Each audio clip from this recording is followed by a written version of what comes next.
মা কথাটি ছোট্ট অতি কিন্তু যেন ভাই, ইহা চেয়ে নাম যে মধুর ত্রিভুবনে নাই। আসসালামু আলাইকুম দর্শক, সবাই কেমন আছেন? আশা করি যে যেখানে আছেন আল্লাহর রহমতে ভালোই আছেন। আমিও আলহামদুলিল্লাহ আল্লাহর রহমতে ভালো আছি। তো আজকে ডাইনিং টেবিলের এই যে কভারটা এগুলা অনেক ময়লা হয়ে গেছে, তো এই জন্য এগুলাকে একটু পরিষ্কার করব, ধুয়ে নেব আর এটার মধ্যে নতুন আরেকটা বসাবো। আর এই ডাইনিং টেবিলের গ্লাসটাকে একটু পরিষ্কার করে নেব।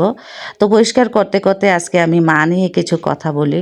আসলে আমরা যখন বিয়ের আগে আমরা অনেক স্বপ্ন দেখি, আমার হাজব্যান্ড এমন হবে হবে, অনেক স্বপ্ন দেখার পর যখন আমাদের ভাগ্যে একজন মিলে, তো ওনাকে নিয়েই, ওনাকে জীবন সঙ্গী ভেবেই ওনার জন্যই সারা জীবন ত্যাগ করি।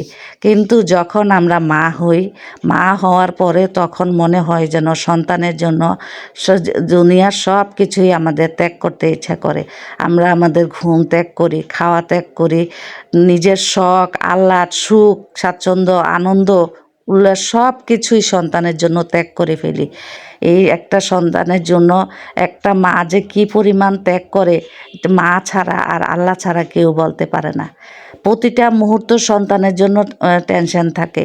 সন্তান যখন ছোট থাকে প্রতি মুহূর্ত তাকে চোখে চোখে রাখতে হয়। রাতের ঘুম, দিনের ঘুম সব কিছুই হারাম করে দিতে হয় এই সন্তানের জন্য। তারপরে খেতে বসলে অনেক সময় দেখা যায় সন্তানের এই সমস্যা ওই সমস্যা হয়। খাওয়া ফেলে দিয়ে তারপরে সন্তানকে তার কাজগুলো করতে হয়, তারপরে এই ঠান্ডা খাবারগুলো খেতে হয়। যে মানুষটা 1 ঘন্টায় খাবার খেতাম বাবার বাড়িতে, সেই মানুষটা 5 মিনিটে খাবার খাওয়া শিখে যায় যখন সন্তান হয়।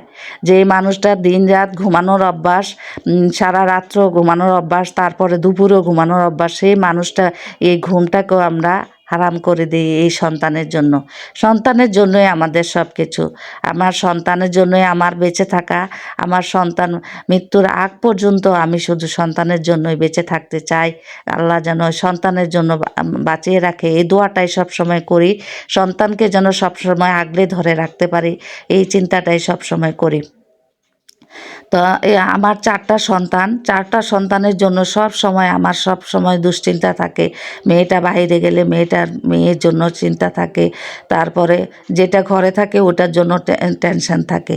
হয়তো অনেকে দেখলে আমাকে বোঝে না আমি যে টেনশন করি, কিন্তু আমি ভিতরে ভিতরে সব সময় সন্তানদের জন্য টেনশন করি যে আমার এই সন্তানটা দুর্বল, এই সন্তানটা কথা কম বলে, ও কারোর কাছে কোনো কিছু প্রকাশ করতে পারবে না, তার শ্বশুরবাড়িতে গেলে তার কি হবে, এটা নিয়েও আমার একটা টেনশন থাকে। ছেলেকে নিয়ে টেনশন, সে বড় হয়ে মানুষের মতো মানুষ হতে পারবে কি, এটা নিয়েও টেনশন করি। ছোট মেয়েকে নিয়ে টেনশন করি। বড় মেয়ে আমার কাছে থাকে না, যা স্বামীর কাছে থাকে তাকে নিয়েও টেনশন করি, এবং তার সন্তানকে নিয়েও টেনশন করি। আমার নাতিনটা যেন এখন কি করতেছে, নাতিনটা যেন ঠান্ডার মধ্যে কষ্ট পাচ্ছে কি না, আমার মেয়েটা যেন কষ্ট পাচ্ছে কি না, আমার মেয়েটা বেশি পানি ঘেটে তার ঠান্ডা লেগে যাচ্ছে কি না। এগুলো কত কিছু যে সন্তানের জন্য চিন্তা আসে, তা বলে বোঝানোর মতো না। তেমনি আমার মাও আমাদের জন্য চিন্তা করে। আমার মা এখন বৃদ্ধ হয়ে গেছে, এখনও আমাদের জন্য অনেক চিন্তা করে। আমরা 6টা ভাই বোন, সবার জন্য চিন্তা করে। কারো অসুস্থতা শুনলে আম্মা তো একদম পাগলই হয়ে যায়, কান্নাকাটি শুরু করে আর দোয়া করে আল্লাহর কাছে, বলে যে আল্লাহ আমাকে 6টা সন্তানের সামনে থেকে নিয়ে যেও, আমার সামনে থেকে আমার কোনো সন্তানের যেন কোনো কিছু না হয়। সব সময় আমার আম্মা এই চিন্তাটা করে। আসলে মা যতক্ষণ বেঁচে আছে, মা মৃত্যুর আগ পর্যন্ত যতক্ষণ নিঃশ্বাসটা থাকবে ততক্ষণই সন্তানের জন্য চিন্তা করে এবং সন্তানের জন্য দোয়া করে। মা হলো এমন একটা জিনিস যা মার মতো দুনিয়াতে আমার মনে হয় না আর কেউ এমন করবে, কেউই করবে না।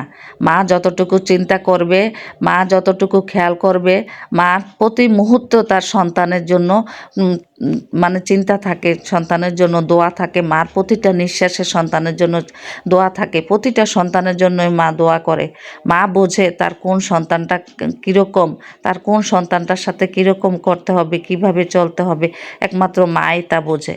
তো দর্শক, আমার ভিডিওর কোনো অংশ যদি ভালো লেগে থাকে তাহলে একটা সাবস্ক্রাইব করে দিবেন। যারা এই পর্যন্ত দেখেছেন এখনও একটা লাইক দেননি, প্লিজ একটা লাইক দিয়ে দিবেন। আর সবাই বেশি বেশি শেয়ার করে দিবেন। কমেন্টে আপনাদের সুন্দর সুন্দর একটা মূল্যবান মতামত দিয়ে যাবেন। তো সবাই ভালো থাকবেন, সুস্থ থাকবেন। এই শীতে আল্লাহ যেন সবাইকে হেফাজত করে দোয়া করি। আজকের মতো এখানেই শেষ করছি। আল্লাহ হাফেজ।